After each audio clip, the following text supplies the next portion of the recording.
Hello friends, welcome back to my YouTube channel आपका exam. अभी MPPSC mains के exam चल रहे थे तो उसी की व्यस्तता के चलते रेगुलर वीडियो अपलोड नहीं कर पाया, बट अब प्रयास करूंगा कि एग्ज़ाम तक कंटिन्यू वीडियो अपलोड करूं। तो चलिए शुरू करते हैं। हम आपको बता दें कि इस चैनल पर हमने लगभग 25 वीडियो अपलोड कर दिए हैं अलग अलग यूनिट्स के, जिन्हें आप चैनल की प्लेलिस्ट के माध्यम से देख सकते हैं। आज का जो वीडियो है, इस वीडियो में हम यूनिट 6 से रिलेटेड क्वेश्चंस देखेंगे। तो आज का जो फर्स्ट क्वेश्चन है कि भारतीय गणतंत्र की 26 जनवरी 1950 को सही संवैधानिक वस्तु स्थिति क्या थी जब संविधान लागू हुआ था। तो आप सभी को पता होगा कि संविधान कब लागू हुआ था, 26 जनवरी 1950 को। तो उस समय भारतीय संविधान की सही स्थिति क्या थी। तो इसमें प्रस्तावना पूछी गई है कि हम भारत के लोग भारत को एक संपूर्ण प्रभुत्व संपन्न लोकतंत्रात्मक गणराज्य है। वास्तविक स्थिति थी कब, 26 जनवरी 1950 को, क्योंकि जो 42वां संविधान संशोधन हुआ था कब, 1976 में। तो इसी संविधान संशोधन में समाजवादी, पंथनिरपेक्ष और अखंडता, यह 3 शब्द जोड़े गए थे। नेक्स्ट क्वेश्चन देखेंगे। क्वेश्चन है कि निम्नलिखित में से कौन भारत को धर्मनिरपेक्ष राज्य वर्णित करता है। तो कौन भारत को धर्मनिरपेक्ष राज्य वर्णित करता है। तो इसका जो राइट आंसर है ऑप्शन बी, संविधान की प्रस्तावना, क्योंकि संविधान की प्रस्तावना में ही भारत को एक धर्मनिरपेक्ष राज्य के रूप में परिभाषित किया गया है। नेक्स्ट क्वेश्चन देखेंगे।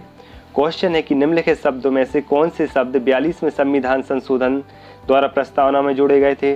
तो इसका जो राइट आंसर है ऑप्शन बी, क्योंकि समाजवादी, पंथनिरपेक्षता और अखंडता, यह 3 शब्द 42वें संविधान संशोधन द्वारा प्रस्तावना में जोड़े गए थे। नेक्स्ट क्वेश्चन देखेंगे। क्वेश्चन है कि संविधान को एक पवित्र दस्तावेज किसने कहा था। तो बी.आर. अम्बेडकर ने संविधान को एक पवित्र दस्तावेज कहा था। किसने, बी.आर. अम्बेडकर ने। और बी.आर. अम्बेडकर की अध्यक्षता में प्रारूप समिति का गठन किया गया था कब, 29 अगस्त 1947 को। और प्रारूप समिति में अध्यक्ष सहित कुल 7 सदस्य थे। नेक्स्ट क्वेश्चन देखेंगे।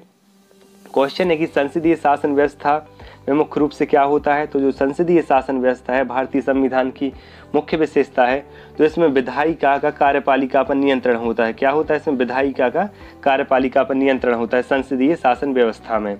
नेक्स्ट क्वेश्चन है, निम्नलिखित में से कौन सा एक भारत का संघीय लक्षण नहीं है। तो भारतीय संविधान में संघात्मक तत्व और एकात्मक तत्वों का उल्लेख किया गया है। तो चलिए हम एक एक करके देख लेते हैं कि केंद्र तथा राज्यों की भी शक्ति का बंटवारा, यह संघात्मक लक्षण है। पूर्ण रूप से लिखित संविधान, यह भी संघात्मक लक्षण है। लेकिन जो एकल नागरिकता है, यह एकात्मक लक्षण है, ना कि संघात्मक लक्षण। और जो स्वतंत्र न्यायपालिका है, यह भी संघात्मक लक्षण है। नेक्स्ट क्वेश्चन देखेंगे कि संविधान के निम्नांकित में किस प्रावधान के अंतर्गत भारतीय संसद को नया राज्य बनाने का अधिकार दिया गया है। तो अनुच्छेद 3 के अंतर्गत भारतीय संसद को नया राज्य बनाने का अधिकार दिया गया है। किस अनुच्छेद के अंतर्गत, अनुच्छेद 3 के अंतर्गत। और अनुच्छेद 1 क्या कहता है कि संघ का नाम और उसका राज्य क्षेत्र का उल्लेख किया गया है अनुच्छेद 1 में। अनुच्छेद 2 के तहत भारतीय संघ में नए राज्यों के प्रवेश या स्थापना का प्रावधान किया गया है। नेक्स्ट क्वेश्चन देखेंगे। क्वेश्चन है कि राज्य पुनर्गठन आयोग ने 1 नवंबर 1956 को कितने राज्य तथा संघ शासित प्रदेश बनाए। तो 14 राज्य और 6 संघ शासित प्रदेश बनाए थे कब, 1 नवंबर 1956 को। और जो राज्य पुनर्गठन आयोग है, इसका गठन कब किया गया था। तो दिसंबर 1953 में इसका गठन किया गया था।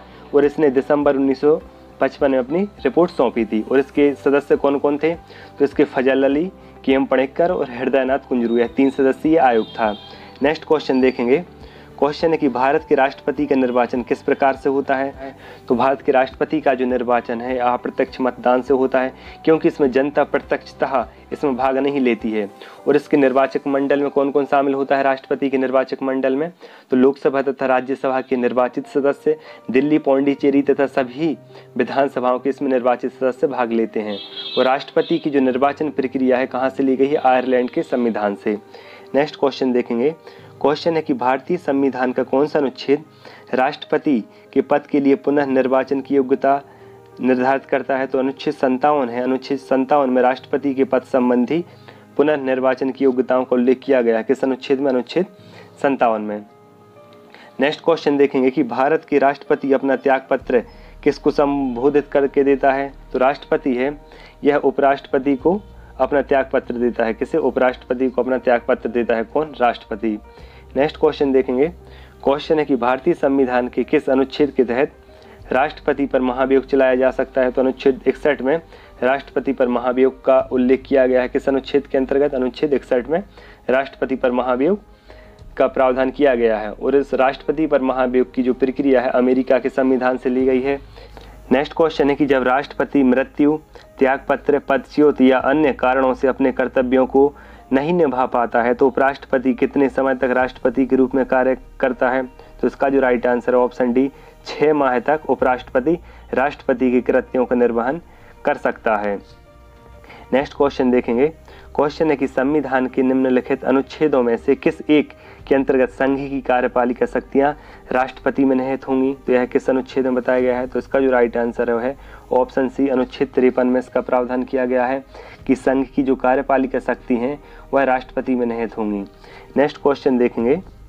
क्वेश्चन है कि राष्ट्रपति लोकसभा को कब भंग कर सकते हैं? तो राष्ट्रपति लोकसभा को कब भंग कर सकते हैं? तो इसका जो राइट आंसर है ऑप्शन सी, केंद्रीय मंत्रिमंडल की अनुशंसा पर जो राष्ट्रपति हैं यह लोकसभा को भंग कर सकते हैं और इसका जो प्रावधान है अनुच्छेद 85 में किया गया है। नेक्स्ट क्वेश्चन देखेंगे कि निम्नलिखित कथनों पर विचार कीजिए और नीचे दिए गए कूट से सही उत्तर का चुनाव कीजिए। तो इसमें फर्स्ट ऑप्शन है कि संघ की कार्यपालिका शक्ति प्रधानमंत्री में निहित है, तो यह बिल्कुल गलत है क्योंकि अभी हमने देखा कि संघ की कार्यपालिका शक्ति राष्ट्रपति में निहित होती है अनुच्छेद 53 के अंतर्गत। सेकंड ऑप्शन है कि प्रधानमंत्री की नियुक्ति राष्ट्रपति द्वारा की जाती है, बिल्कुल सही है। प्रधानमंत्री मंत्रिपरिषद का प्रधान होता है, यह भी बिल्कुल सही है। यह आवश्यक नहीं है कि नियुक्ति के समय प्रधानमंत्री संसद के किसी सदन का सदस्य हो, तो यह भी बिल्कुल सही है। तो इसका जो राइट आंसर है ऑप्शन सी, 2, 3 और 4 सही है। नेक्स्ट क्वेश्चन देखेंगे। क्वेश्चन है कि संविधान के किस अनुच्छेद के अंतर्गत भारत के राष्ट्रपति को अध्यादेश जारी करने की शक्ति प्रदान की गई है? तो अनुच्छेद 123 के अंतर्गत भारत के राष्ट्रपति को अध्यादेश जारी करने की शक्ति प्रदान की गई है और 213 के तहत राज्यपाल को और 123 के तहत राष्ट्रपति को। नेक्स्ट क्वेश्चन देखेंगे। क्वेश्चन है कि भारतीय संविधान के किस अनुच्छेद के अंतर्गत राष्ट्रपति संसद के दोनों सदनों द्वारा पारित किसी बिल पर अपनी स्वीकृति रोक सकता है? तो राष्ट्रपति की जो वीटो शक्ति है यह अनुच्छेद 111 में वर्णन किया गया है। इसका किस अनुच्छेद के अंतर्गत? 111 अनुच्छेद के अंतर्गत राष्ट्रपति की वीटो शक्ति का उल्लेख किया गया है। नेक्स्ट क्वेश्चन देखेंगे कि निम्नलिखित में से राष्ट्रपति किसकी नियुक्ति करता है? तो राष्ट्रपति किसकी नियुक्ति करता है? तो इसका जो राइट आंसर है ऑप्शन डी, उपरोक्त सभी की, क्योंकि भारत का न्यायवादी यह अटॉर्नी जनरल ऑफ इंडिया, इसका उल्लेख अनुच्छेद 76 में किया गया है, तो इसकी नियुक्ति राष्ट्रपति करता है। नियंत्रक एवं महालेखा परीक्षक जो कैग होता है अनुच्छेद 148 में इसका प्रावधान किया गया है, तो इसकी भी नियुक्ति कौन करता है? राष्ट्रपति करता है। और एक राज्य का राज्यपाल, तो एक राज्य का जो राज्यपाल है इसकी नियुक्ति का जो प्रावधान 155 अनुच्छेद में किया गया है, तो इसकी भी नियुक्ति राष्ट्रपति करता है। तो इसका जो राइट आंसर है ऑप्शन डी, उपरोक्त सभी। नेक्स्ट क्वेश्चन देखेंगे कि संविधान असाधारण परिस्थितियों में राष्ट्रपति को राज्यपाल की कृत्यों के निर्वहन हेतु उपबंध कर सकता है? तो यह किस अनुच्छेद में इसका प्रावधान किया गया है? तो इसका जो राइट आंसर है ऑप्शन ए कि संविधान के अनुच्छेद 160 के तहत, कौन सा अनुच्छेद है? संविधान के अनुच्छेद 160 के तहत राष्ट्रपति आकस्मिक या असाधारण परिस्थितियों में राज्यपाल के कृत्यों के निर्वहन हेतु उपबंध कर सकता है। नेक्स्ट क्वेश्चन देखेंगे कि राष्ट्रपति की क्षमादान की शक्ति क्या है? तो राष्ट्रपति की जो क्षमादान की शक्ति है इसका उल्लेख अनुच्छेद 72 में किया गया है और यह एक न्यायिक शक्ति है। नेक्स्ट क्वेश्चन देखेंगे। क्वेश्चन है कि भारत के चौथे राष्ट्रपति कौन थे? श्री बीबी गिरी थे। कौन? श्री बीबी गिरी थे चौथे राष्ट्रपति। और प्रथम राष्ट्रपति डॉक्टर राजेंद्र प्रसाद बने थे, उसके बाद डॉक्टर सर्वपल्ली राधाकृष्णन बने, उसके बाद डॉक्टर जाकिर हुसैन बने और चौथे राष्ट्रपति कौन बने? तो श्री बीबी गिरी। नेक्स्ट क्वेश्चन है कि निम्न में से किस एक की अध्यक्षता ऐसे के द्वारा होती है जो उसका सदस्य नहीं होता है? तो राज्यसभा का जो सभापति होता है, जिसे हम उपराष्ट्रपति भी बोलते हैं, तो जो उपराष्ट्रपति होता है यह राज्यसभा का सदस्य नहीं होता है लेकिन उसकी अध्यक्षता करता है। नेक्स्ट क्वेश्चन देखेंगे। क्वेश्चन है कि उपराष्ट्रपति के संबंध में निम्न में से कौन सा कथन सही है? तो उपराष्ट्रपति के संबंध में कुछ कथन पूछे गए हैं कि वह लोकसभा का पदेन सदस्य होता है, तो यह बिल्कुल गलत है। वह राज्यसभा का पदेन अध्यक्ष होता है, यह बिल्कुल सही है। वह लोकसभा की लोक लेखा समिति का अध्यक्ष होता है, यह गलत है क्योंकि लोक लेखा समिति का जो अध्यक्ष हमेशा विपक्ष का नेता होता है। नेक्स्ट क्वेश्चन देखेंगे कि उपराष्ट्रपति को उसके पद से निम्न में से किसके प्रस्ताव के द्वारा हटाया जा सकता है? तो उपराष्ट्रपति को हटाने संबंधी जो प्रस्ताव रहता है वह राज्यसभा में पेश होता है। कहाँ पर? राज्यसभा में। नेक्स्ट क्वेश्चन देखेंगे कि भारत के उपराष्ट्रपति के पद पर लगातार 2 बार कौन रहा था? तो भारत के उपराष्ट्रपति के पद पर लगातार 2 बार कौन रहा था? तो इसका जो राइट आंसर ऑप्शन है डॉक्टर एस राधाकृष्णन है, यह 1952 से 1962 तक भारत के उपराष्ट्रपति के पद पर लगातार 2 बार इन्होंने कार्यभार संभाला था। नेक्स्ट क्वेश्चन देखेंगे कि भारतीय संविधान के अनुच्छेद 78 में किसका प्रावधान किया गया है। तो जो अनुच्छेद 78 में है इसमें प्रधानमंत्री के कर्तव्यों का उल्लेख किया गया है। किस अनुच्छेद में? अनुच्छेद 78 में प्रधानमंत्री के कर्तव्यों एवं दायित्वों का उल्लेख किया गया है। नेक्स्ट क्वेश्चन देखेंगे। क्वेश्चन है कि संसदीय शासन में वास्तविक कार्यपालिका शक्ति किसके पास होती है। तो यहाँ पे वास्तविक पूछा गया है, तो जो वास्तविक कार्यपालिका शक्ति होती हैं वह प्रधानमंत्री में होती हैं। और अनुच्छेद 53 के अंतर्गत जो कार्यपालिका शक्ति होती हैं, संघीय कार्यपालिका शक्ति, वह राष्ट्रपति में निहित होती हैं।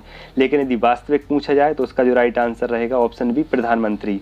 नेक्स्ट क्वेश्चन है कि भारतीय संविधान के निम्नलिखित प्रावधानों में से कौन सा प्रावधान मंत्री परिषद की नियुक्ति तथा पदच्युति को विवेचित करता है।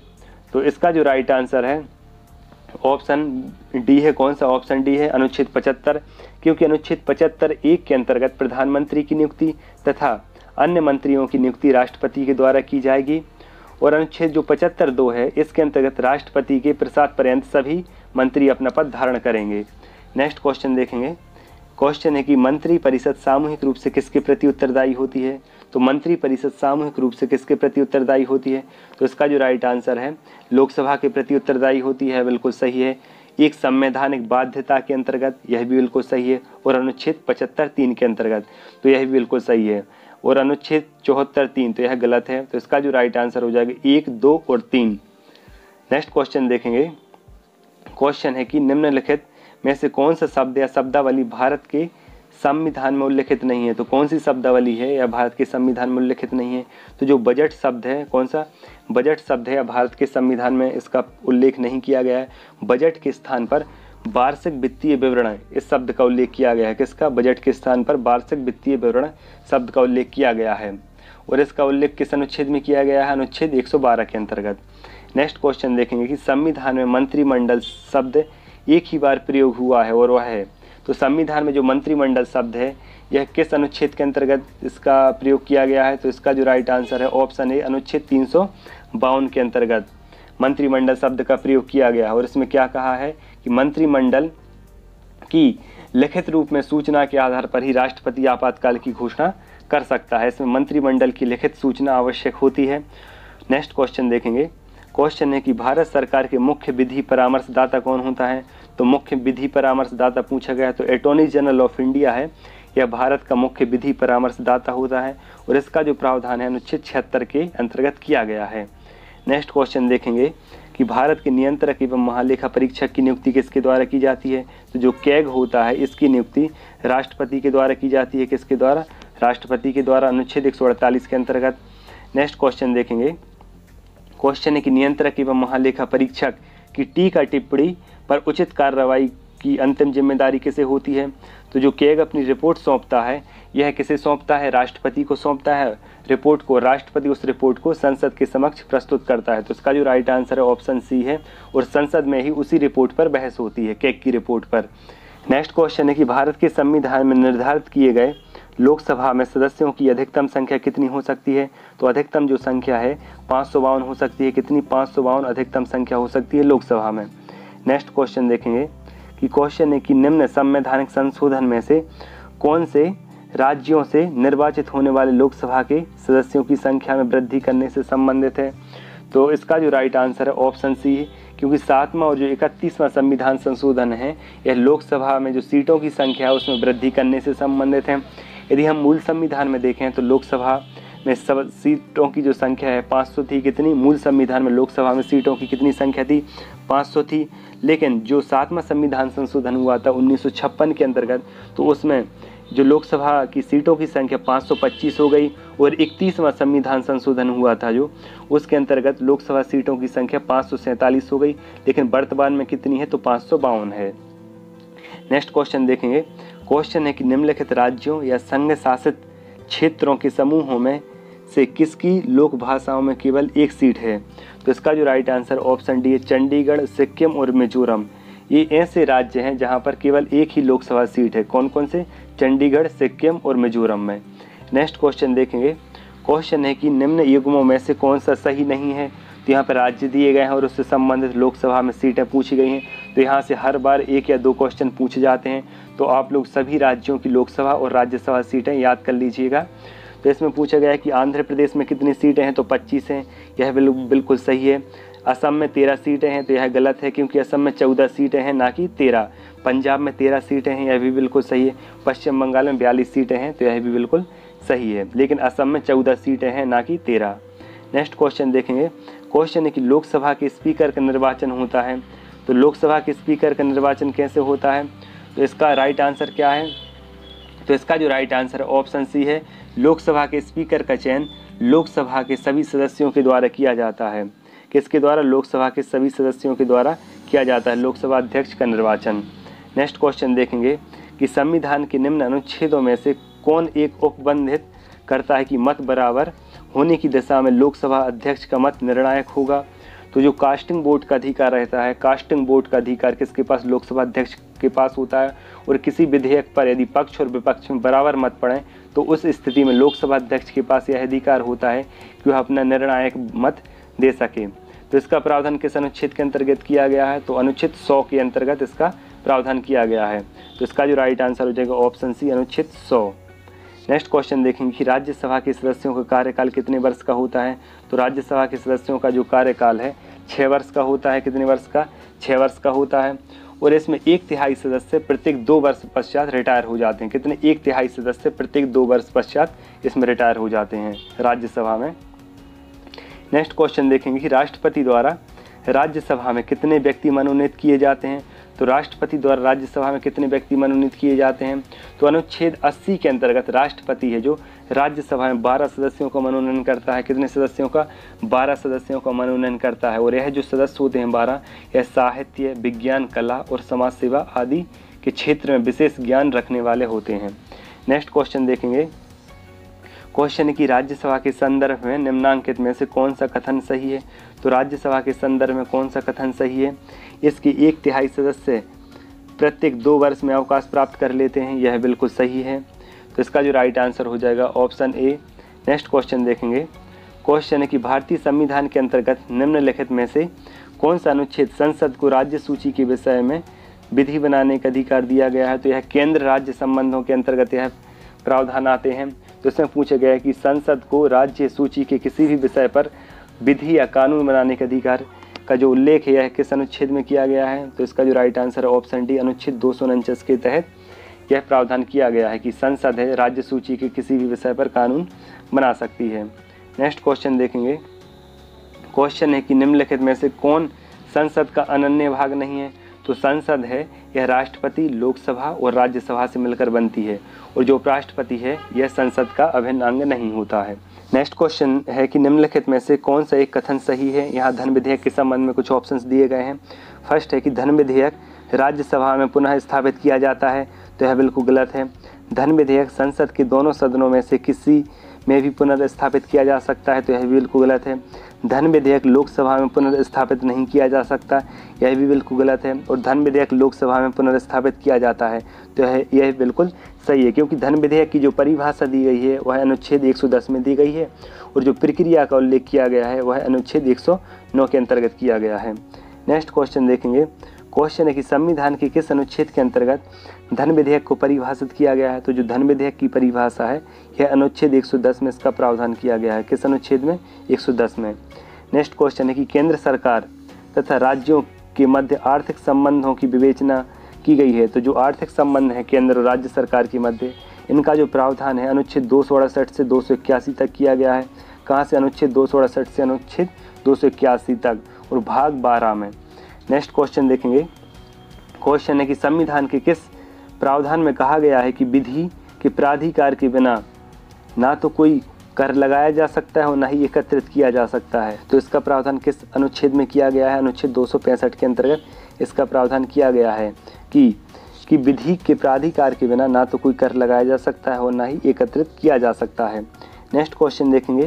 क्वेश्चन है कि भारतीय संविधान के किस अनुच्छेद के अंतर्गत भारत सरकार का यह दायित्व है कि वह बाह्य आक्रमण एवं आंतरिक अशांति से राज्यों की रक्षा करे। तो जो अनुच्छेद 355 है, कौन सा? अनुच्छेद 355 के अंतर्गत संघ का यह कर्तव्य है कि वह बाह्य आक्रमण और आंतरिक अशांति से प्रत्येक राज्य की रक्षा करे। किस अनुच्छेद में यह कहा गया है? अनुच्छेद 355 में। नेक्स्ट क्वेश्चन देखेंगे। क्वेश्चन है कि निम्नलिखित में से भारतीय संविधान के किस अनुच्छेद का उपयोग अभी तक नहीं किया गया है? तो अनुच्छेद जो 360 है, अनुच्छेद 360 में वित्तीय आपातकाल का प्रावधान किया गया है और भारत में अभी तक एक बार भी वित्तीय आपातकाल की घोषणा नहीं हुई है। नेक्स्ट क्वेश्चन देखेंगे। क्वेश्चन है कि निम्नलिखित में से कौन केंद्र और राज्यों में राजस्व बंटवारे के लिए मापदंडों की अनुशंसा करता है? तो केंद्र एवं राज्यों के मध्य राजस्व का जो बंटवारा है, यह इसकी जो सिफारिश है कौन करता है? वित्त आयोग करता है और इसका जो गठन है अनुच्छेद 280 के तहत राष्ट्रपति करता है प्रत्येक 5 साल बाद। नेक्स्ट क्वेश्चन देखेंगे। क्वेश्चन है कि संसद में पहला लोकपाल विधेयक कब रखा गया था? तो वर्ष 1968 में संसद में पहली बार लोकपाल विधेयक रखा गया था। कब? वर्ष 1968 में। नेक्स्ट क्वेश्चन देखेंगे कि संविधान के किस अनुच्छेद के अंतर्गत लोक सेवा आयोग के सदस्यों को हटाया जा सकता है? तो किस अनुच्छेद के अंतर्गत लोक सेवा आयोग के सदस्यों को हटाया जा सकता है? तो अनुच्छेद 317 के अंतर्गत। किस अनुच्छेद के अंतर्गत? अनुच्छेद 317 के अंतर्गत लोक सेवा आयोग के अध्यक्ष या सदस्यों को राष्ट्रपति द्वारा हटाया जा सकता है। नेक्स्ट क्वेश्चन देखेंगे। क्वेश्चन है कि निम्नलिखित में से भारत के संविधान में उल्लिखित भाषाओं के बारे में कौन सा सही है? तो इसमें हम देखेंगे फर्स्ट ऑप्शन है कि राज्य भाषाई अल्पसंख्यकों को प्राथमिक विद्यालयों में शिक्षा के माध्यम के रूप में उनकी मातृभाषा चुनने के लिए बाध्य कर सकता है। यह बिल्कुल गलत है। सेकंड ऑप्शन है कि अंगिका अब संविधान की 8वीं अनुसूची में सम्मिलित है, तो इस प्रकार की कोई भाषा नहीं है। नेक्स्ट है कि हिंदी है जो भारत की राष्ट्रीय भाषा है, तो यह भी बिल्कुल गलत है क्योंकि हिंदी भारत की राजभाषा है, ना कि राष्ट्रभाषा। और नेक्स्ट है कि बोडो संविधान की 8वीं अनुसूची में स्वीकृत भाषा है, तो यह भी बिल्कुल सही है क्योंकि जो 92वां संविधान संशोधन हुआ था 2003 में, इसके अंतर्गत बोडो, डोंगरी, मैथिली और संथाली, इन 4 भाषाओं को संविधान की 8वीं अनुसूची में जोड़ा गया था। नेक्स्ट क्वेश्चन है कि भारतीय संविधान की निम्न दी गई अनुसूचियों में कौन सी एक राज्यों के नाम की सूची और उनके राज्य क्षेत्रों का ब्यौरा देती है? तो जो अनुसूची पहली होती है, अनुसूची पहली है, इसमें राज्यों के नाम एवं उनके राज्य क्षेत्रों का उल्लेख किया गया है। किस अनुसूची में? अनुसूची पहली में। नेक्स्ट क्वेश्चन देखेंगे। क्वेश्चन है कि भारत के संविधान के अंतर्गत विषय तथा संबंधित सूची के बारे में निम्न युग्मों में से कौन सा एक सही नहीं है? तो जो वन है यह समवर्ती सूची का विषय है, यह बिल्कुल सही है। शेयर बाजार यह संघ सूची का विषय है, ना कि समवर्ती सूची का। जो डाक घर बचत बैंक है यह भी संघ सूची का विषय है और जो जन स्वास्थ्य है यह राज्य सूची का विषय है। तो इसका जो राइट आंसर हो जाएगा क्या है? शेयर बाजार है, यह संघ सूची का विषय है, ना कि समवर्ती सूची का। नेक्स्ट क्वेश्चन देखेंगे कि भारतीय संविधान के निम्नलिखित में से किस एक संशोधन द्वारा राष्ट्रपति को कोई भी मामला मंत्रिपरिषद द्वारा पुनर्विचार किए जाने के लिए वापस भेजने का अधिकार दिया गया है? तो जो 44वां संविधान संशोधन हुआ था, कौन सा 44वां संविधान संशोधन? मोरारजी देसाई सरकार में हुआ था। इसके अंतर्गत विधायिका द्वारा पारित यदि कोई विधेयक राष्ट्रपति के पास जाता है तो राष्ट्रपति उस विधेयक को पुनर्विचार के लिए संसद के पास वापस भेज सकता है। नेक्स्ट क्वेश्चन देखेंगे।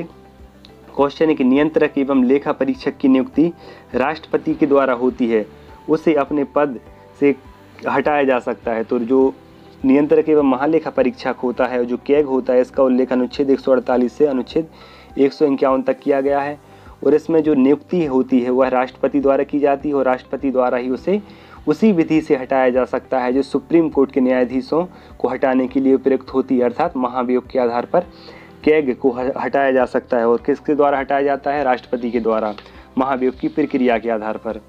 तो इसका जो राइट आंसर हो जाएगा ऑप्शन ए, राष्ट्रपति द्वारा। नेक्स्ट क्वेश्चन देखेंगे। यहाँ पर कथन और कारण दिए गए हैं कि अनुच्छेद 368 के अंतर्गत संसद संविधान के किसी भी भाग में संशोधन कर सकती है, यह भी बिल्कुल सही है। और संसद है जो भारत की जनता द्वारा निर्वाचित उच्चतम विधायी संस्था है, तो यह बिल्कुल सही है। तो इसका जो राइट आंसर ऑप्शन ए और आर दोनों सही हैं तथा आर ए की सही व्याख्या है। नेक्स्ट क्वेश्चन देखेंगे। क्वेश्चन है कि केंद्र और राज्यों के बीच होने वाले विवादों का निर्णय करने की भारत के उच्चतम न्यायालय की शक्ति किसके अंतर्गत आती है? जो मूल अधिकारिता के अंतर्गत आती है। मूल अधिकारिता के अंतर्गत ऐसे मामले आते हैं जो केवल उच्चतम न्यायालय में ही सुने जाते हैं। तो इसके अंतर्गत केंद्र तथा राज्यों के बीच होने वाले विवाद, या केंद्र तथा 2 या 2 से अधिक राज्यों के बीच होने वाले विवाद, या 2 या 2 से अधिक राज्यों के बीच होने वाले विवाद, ऐसे जो विवाद होते हैं वह केवल सुप्रीम कोर्ट या उच्चतम न्यायालय में सुने जाते हैं और यह मूल अधिकारिता के अंतर्गत आते हैं। नेक्स्ट क्वेश्चन देखेंगे। क्वेश्चन है कि सबसे लंबे समय तक प्रधानमंत्री पद पर रहने वाले पहले गैर कांग्रेसी नेता कौन है? तो जो नरेंद्र मोदी हैं। कौन? नरेंद्र मोदी हैं। यह सबसे लंबे समय तक प्रधानमंत्री पद पर रहने वाले पहले गैर कांग्रेसी नेता हैं। कौन? नरेंद्र मोदी। नेक्स्ट क्वेश्चन देखेंगे कि संविधान सभा के विचार का औपचारिक रूप से प्रतिपादन किसके द्वारा किया गया था? तो जो एम.एन. रॉय हैं, इनका पूरा नाम मानवेंद्र नाथ रॉय है। क्या है? मानवेंद्र नाथ रॉय, एम.एन. रॉय। इन्हीं के द्वारा सबसे पहले संविधान सभा के विचार का औपचारिक रूप से प्रतिपादन किया गया था और यह कम्युनिस्ट पार्टी ऑफ इंडिया के यह संस्थापक भी माने जाते हैं। कौन? एम.एन. रॉय। नेक्स्ट क्वेश्चन देखेंगे कि 1938 में किस व्यक्ति ने वयस्क मताधिकार के आधार पर संविधान सभा के गठन की मांग की थी? तो 1938 में किस व्यक्ति ने वयस्क मताधिकार के आधार पर संविधान सभा के गठन की मांग की थी? तो इसका जो right answer option B, Jawaharlal Nehru ने। किसने? जवाहरलाल नेहरू ने की थी। नेक्स्ट क्वेश्चन देखेंगे कि सन 1936 में भारतीय राष्ट्रीय कांग्रेस द्वारा संविधान सभा के गठन की मांग कहाँ पर हुई अधिवेशन में रखी गई थी? तो जो फैजपुर अधिवेशन है, कौन सा? फैजपुर अधिवेशन 1936 का। तो इसी अधिवेशन में भारतीय राष्ट्रीय कांग्रेस द्वारा संविधान सभा के गठन की मांग रखी गई थी। किस अधिवेशन में? फैजपुर अधिवेशन 1936। नेक्स्ट क्वेश्चन देखेंगे कि भारत की संविधान सभा गठित करने का आधार क्या था? तो संविधान सभा का जो गठन है किसके आधार पर किया गया था? कैबिनेट मिशन 1946 के आधार पर किया गया था। नेक्स्ट क्वेश्चन देखेंगे। क्वेश्चन है कि पुनर्गठन के फलस्वरूप वर्ष 1947 में संविधान सभा के सदस्यों की संख्या कितनी रह गई थी? तो वर्ष 1947 में पुनर्गठन हुआ था जब संविधान सभा का, तो उसके पश्चात जो संविधान सभा के सदस्यों की संख्या 299 रह गई थी। कितनी? 299। नेक्स्ट क्वेश्चन देखेंगे कि संविधान सभा के सदस्यों को निम्न में से किसने प्रत्यक्ष रूप से निर्वाचित किया गया था? तो संविधान सभा के जो सदस्य थे यह 10 लाख की जनसंख्या पर निर्वाचित होकर आए थे और इनको प्रांतों की विधानसभा द्वारा निर्वाचित किया गया था। किसके द्वारा? प्रांतों की विधानसभाओं द्वारा। क्वेश्चन है कि संविधान सभा का प्रथम अधिवेशन कहाँ हुआ था? तो संविधान सभा का जो पहला अधिवेशन था 9 दिसंबर 1946 को कहाँ पे हुआ था? तो यह नई दिल्ली स्थित काउंसिल चैम्बर के पुस्तकालय भवन में हुआ था। कहाँ पर? नई दिल्ली में हुआ था यह। नेक्स्ट क्वेश्चन देखेंगे। क्वेश्चन है कि संविधान सभा के अस्थायी अध्यक्ष कौन थे? तो 9 दिसंबर को ही संविधान सभा के सबसे वरिष्ठतम सदस्य कौन थे? सच्चिदानंद सिन्हा को अस्थायी अध्यक्ष चुन लिया गया था। और जो द्वितीय सभा हुई थी, कब हुई थी? 11 दिसंबर 1946 को। इसमें स्थायी अध्यक्ष के तौर पर डॉक्टर राजेंद्र प्रसाद को चुन लिया गया था। नेक्स्ट क्वेश्चन देखेंगे। क्वेश्चन है कि संविधान सभा के कितने उपस्थित सदस्यों ने संविधान पर हस्ताक्षर किए थे? तो संविधान सभा के कितने उपस्थित सदस्यों ने संविधान पर हस्ताक्षर किए थे? तो इसका जो राइट आंसर है ऑप्शन बी, 284 सदस्यों ने अंतिम रूप से संविधान पर हस्ताक्षर किए थे। कितने? 284 सदस्यों ने। नेक्स्ट क्वेश्चन देखेंगे। क्वेश्चन है कि संपूर्ण भारतीय संविधान के निर्माण में संविधान सभा को कितना समय लगा था? तो संविधान के निर्माण के लिए कितना समय लगा था? तो इसका जो राइट आंसर है ऑप्शन बी है, 2 वर्ष 11 माह और 18 दिन। कितना? 2 वर्ष 11 माह और 18 दिन। नेक्स्ट क्वेश्चन देखेंगे कि भारतीय संविधान सभा की स्थापना कब हुई थी? तो भारतीय संविधान सभा की स्थापना कब हुई थी? तो इसका जो राइट आंसर है ऑप्शन बी, 9 दिसंबर 1946 को हुई थी। कब?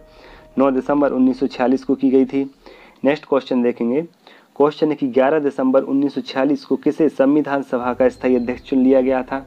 तो 9 दिसंबर को अस्थायी अध्यक्ष के तौर पर डॉक्टर सच्चिदानंद सिन्हा को, लेकिन 11 दिसंबर 1946 को स्थायी अध्यक्ष के तौर पर डॉक्टर राजेंद्र प्रसाद को चुन लिया गया था। किसे? डॉक्टर राजेंद्र प्रसाद को। नेक्स्ट क्वेश्चन देखेंगे कि भारतीय संविधान सभा की प्रारूप समिति के अध्यक्ष कौन थे? तो डॉक्टर बी.आर. अम्बेडकर थे और इसका जो गठन हुआ था कब हुआ था? 29 अगस्त 1947 को हुआ था। कब? 29 अगस्त 1947 को। नेक्स्ट क्वेश्चन देखेंगे कि संविधान निर्मात्री सभा में झंडा समिति के अध्यक्ष कौन थे? तो संविधान निर्मात्री सभा में झंडा समिति के अध्यक्ष पूछा गया है। तो इसका जो राइट आंसर है ऑप्शन ए है। कौन सा? ऑप्शन है जे.बी. कृपलानी है। नेक्स्ट क्वेश्चन देखेंगे। क्वेश्चन है कि कैबिनेट मिशन योजना के अनुसार संविधान सभा में कुल कितने सदस्य होने थे? तो कैबिनेट मिशन के अंतर्गत संविधान सभा में कुल कितने सदस्य होने थे? तो इसका जो राइट आंसर ऑप्शन है 389 या 389 सदस्य होने थे।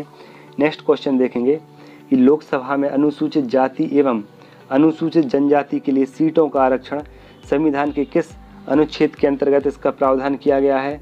लोकसभा में SC/ST का जो आरक्षण है किस अनुच्छेद के अंतर्गत इसका प्रावधान किया गया है? तो इसका जो राइट आंसर है ऑप्शन सी, अनुच्छेद 330 के अंतर्गत। नेक्स्ट क्वेश्चन है कि भारत के प्रधानमंत्रियों का निम्नलिखित में से कौन सा सही कालानुक्रम है? तो चलिए एक एक कर को देख लेते हैं। तो सबसे पहले जवाहरलाल नेहरू प्रधानमंत्री बने थे। कौन? जवाहरलाल नेहरू। उसके बाद इंदिरा गांधी बनी थी। तो सबसे पहले जवाहरलाल नेहरू हो गया, फिर इंदिरा गांधी हो गया, फिर मोरारजी देसाई हो गया और उसके बाद चौधरी चरण सिंह हो गए। तो इसका जो राइट आंसर हो गया सी का, ऑप्शन सी, 2, 1, 3 और 4। नेक्स्ट क्वेश्चन देखेंगे, प्रथम पूर्णतः गैर कांग्रेसी प्रधानमंत्री कौन थे? तो प्रथम पूर्णतः गैर कांग्रेसी प्रधानमंत्री पूछा गया है। तो इसका जो राइट आंसर है ऑप्शन डी है, अटल बिहारी वाजपेयी है। यह प्रथम गैर कांग्रेसी प्रधानमंत्री थे। कौन? अटल बिहारी वाजपेयी। नेक्स्ट क्वेश्चन देखेंगे कि मंत्री परिषद में शामिल होते हैं। मंत्री परिषद में कौन कौन शामिल होता है? तो इसका जो राइट आंसर है ऑप्शन डी, प्रधानमंत्री और उसके अन्य मंत्री या मंत्री परिषद में शामिल होते हैं। नेक्स्ट क्वेश्चन देखेंगे कि लोकसभा अध्यक्ष को उसके कार्यकाल की समाप्ति के पूर्व पद से हटाया जा सकता है। लोकसभा अध्यक्ष को उसके कार्यकाल की समाप्ति के पूर्व पद से हटाया जा सकता है। तो इसका जो राइट आंसर है ऑप्शन बी है, यदि लोकसभा इस आशय का प्रस्ताव पारित कर दे तो। नेक्स्ट क्वेश्चन देखेंगे, क्वेश्चन है कि निम्नलिखित में से कौन सी एक सबसे बड़ी संसदीय समिति है? तो निम्नलिखित में से कौन सी एक सबसे बड़ी संसदीय समिति है? तो इसका जो राइट आंसर है ऑप्शन बी, प्राक्कलन समिति सबसे बड़ी संसदीय समिति है, क्योंकि इसमें लोकसभा के 30 सदस्य शामिल होते हैं और इनका कार्यकाल 1 वर्ष का होता है। नेक्स्ट क्वेश्चन है कि लोकलेखा समिति अपनी रिपोर्ट किसे सौंपती है? तो लोकलेखा समिति है यह अपनी रिपोर्ट किसे सौंपती है? लोकसभा अध्यक्ष को सौंपती है। लोकलेखा समिति में कितने सदस्य होते हैं? कुल 22 सदस्य होते हैं, 15 लोकसभा से तथा 7 राज्यसभा से। नेक्स्ट क्वेश्चन है कि मॉन्टेग्यू चेम्सफोर्ड रिपोर्ट के आधार पर ब्रिटिश संसद द्वारा कौन सा अधिनियम पारित किया गया था? तो मॉन्टेग्यू चेम्सफोर्ड सुधार अधिनियम किसे कहते हैं? 1919 के अधिनियम को मॉन्टेग्यू चेम्सफोर्ड सुधार अधिनियम कहते हैं। भारत परिषद अधिनियम जो 1919 था, इसे मॉन्टेग्यू चेम्सफोर्ड सुधार अधिनियम कहते हैं। और जो भारत परिषद अधिनियम 1909 था, इसे हम मार्लिमेंटो सुधार अधिनियम कहते हैं। नेक्स्ट क्वेश्चन देखेंगे कि भारत सरकार अधिनियम 1919 के तहत केंद्र में किस तरह विधायिका की स्थापना की गई थी? तो केंद्र में द्विसदनात्मक विधायिका की स्थापना की गई थी और राज्य में द्वैध शासन की। नेक्स्ट क्वेश्चन देखेंगे कि भारत सरकार अधिनियम 1919 के तहत केंद्र में स्थापित द्विसदनीय विधायिका में कौन कौन सदन थे? तो इसका जो राइट आंसर है ऑप्शन बी, राज्य विधानसभा और केंद्रीय परिषद। राज्य विधानसभा और केंद्रीय परिषद ये 2 सदन थे। नेक्स्ट क्वेश्चन देखेंगे, क्वेश्चन है कि भारत सरकार अधिनियम 1919 के तहत केंद्र में स्थापित राज्य परिषद सदस्यों की संख्या कितनी नियत की गई थी? तो जो 1919 का जो मॉन्टेग्यू चेम्सफोर्ड सुधार अधिनियम था, इसमें केंद्र में द्विसदनीय विधायिका की स्थापना की गई थी और इसमें एक सदन था राज्य परिषद जो उच्च सदन कहलाता था और दूसरा सदन था केंद्रीय विधानसभा जो निम्न सदन कहलाता था। तो इसमें राज्य परिषद में कुल 60 सदस्य हुआ करते थे। कितने? 60 सदस्य। तो इसका जो राइट आंसर है ऑप्शन ए, 60 सदस्य राज्य परिषद में सम्मिलित हुआ करते थे। नेक्स्ट क्वेश्चन देखेंगे कि भारत सरकार अधिनियम 1919 के तहत केंद्र में स्थापित किस सदन के सदस्यों का चुनाव प्रत्यक्ष निर्वाचन द्वारा किया गया था? तो राज्य परिषद जो उच्च सदन हुआ करता था और जो केंद्रीय विधानसभा यह निम्न सदन हुआ करता था। तो इन दोनों ही सदनों के सदस्यों का जो निर्वाचन है वह प्रत्यक्षतः किया जाता था। कुछ सदस्यों का निर्वाचन प्रत्यक्ष रूप से तथा कुछ सदस्यों को मनोनीत किया जाता था। तो इसका जो राइट आंसर हो जाएगा ऑप्शन सी, राज्य परिषद एवं केंद्रीय विधानसभा। क्योंकि जो राज्य परिषद में जो 60 सदस्य हुआ करते थे उनमें से 34 सदस्य निर्वाचित होते थे और शेष सदस्य नामांकित होते थे और इनका कार्यकाल कितना हुआ करता था? 5 वर्ष हुआ करता था। और जो केंद्रीय विधानसभा थी इसमें कुल 145 सदस्य हुआ करते थे, जिनमें से 104 सदस्य निर्वाचित होते थे और शेष नामांकित, और इन सदस्यों का कार्यकाल कितना हुआ करता था? 3 वर्ष हुआ करता था। नेक्स्ट क्वेश्चन देखेंगे कि भारत सरकार अधिनियम 1919 के तहत केंद्र में स्थापित केंद्रीय विधानसभा या निम्न सदन के सदस्यों की संख्या कितनी नियत की गई थी? तो 145 सदस्य इसमें निर्धारित किए गए थे और उनका कार्यकाल 3 वर्ष हुआ करता था। नेक्स्ट क्वेश्चन देखेंगे, क्वेश्चन है कि भारत सरकार अधिनियम 1919 के तहत केंद्र में स्थापित केंद्रीय विधानसभा या निम्न सदन हुआ करता था, इसका कार्यकाल कितने वर्ष का था? तो 3 वर्ष का था। लेकिन जो उच्च सदन था, उच्च सदन जिसे हम राज्य परिषद भी कहते थे, इसके सदस्यों का कार्यकाल 5 वर्ष हुआ करता था। लेकिन जो निम्न सदन है केंद्रीय विधानसभा, इसके सदस्यों का कार्यकाल 3 वर्ष हुआ करता था। नेक्स्ट क्वेश्चन देखेंगे कि भारत सरकार अधिनियम 1935 में कितने अनुच्छेदों को शामिल किया गया था? तो इसका जो राइट आंसर ऑप्शन डी, कितने 321 धाराओं को इसमें सम्मिलित किया गया था। कितनी धाराओं को? 321 धाराओं को भारत सरकार अधिनियम 1935 में शामिल किया गया था। 10 अनुसूचियां थीं और 321 धाराएं। नेक्स्ट क्वेश्चन देखेंगे। क्वेश्चन है कि भारत सरकार अधिनियम 1935 में कितनी अनुसूचियां थीं? तो 10 अनुसूचियां थीं और 321 धाराएं थीं। नेक्स्ट क्वेश्चन है कि किस अधिनियम द्वारा अखिल भारतीय संघ का प्रस्ताव किया गया था? तो किस अधिनियम के द्वारा अखिल भारतीय संघ का प्रस्ताव किया गया था? तो इसका जो राइट आंसर है ऑप्शन सी, भारत परिषद अधिनियम 1935 के द्वारा एक अखिल भारतीय संघ का प्रावधान किया गया था। नेक्स्ट क्वेश्चन देखेंगे। क्वेश्चन है कि भारत सरकार अधिनियम 1935 की किस अनुसूची में 3 सूचियां शामिल की गई थीं जिसमें भिन्न भिन्न विषयों को शामिल किया गया? तो इसका जो राइट आंसर है 7वीं अनुसूची, क्योंकि 7वीं अनुसूची में संघ सूची, राज्य सूची और समवर्ती सूची को शामिल किया गया है। नेक्स्ट क्वेश्चन देखेंगे कि भारत सरकार अधिनियम 1935 की 7वीं अनुसूची में शामिल संघ सूची में कुल कितने विषय थे? तो संघ सूची में 59 विषयों को शामिल किया गया था। कितने विषय को? 59 विषयों को शामिल किया गया था। नेक्स्ट क्वेश्चन देखेंगे कि भारत सरकार अधिनियम 1935 के तहत राज्य तथा केंद्र में से कहाँ द्वैध शासन की स्थापना की गई थी?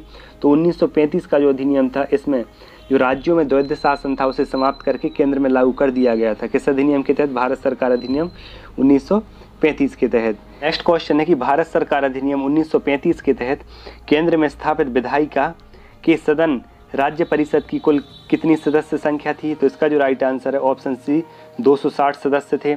अभी हमने देखा था कि जो 1919 का जो अधिनियम आया था, मॉन्टेग्यू चेम्सफोर्ड सुधार अधिनियम, उसमें जो राज्य परिषद हुआ करती थी उसमें 60 सदस्य होते थे। लेकिन जो 1935 का भारत सरकार अधिनियम आया था इसके तहत केंद्र में स्थापित विधायिका के सदन राज्य परिषद में कितनी सदस्य संख्या हो गई थी? 260 हो गई थी। तो इन्हें आप डिफ्रेंशिएट करके याद रखिएगा। Thanks for watching. इस प्रकार हमने 100 क्वेश्चंस कंप्लीट किए। वीडियो पसंद आया हो तो प्लीज़ वीडियो को लाइक कीजिए और चैनल को सब्सक्राइब कर लीजिए और अपने फ्रेंड्स के साथ शेयर कीजिए। मिलते हैं नेक्स्ट वीडियो में, तब तक के लिए धन्यवाद।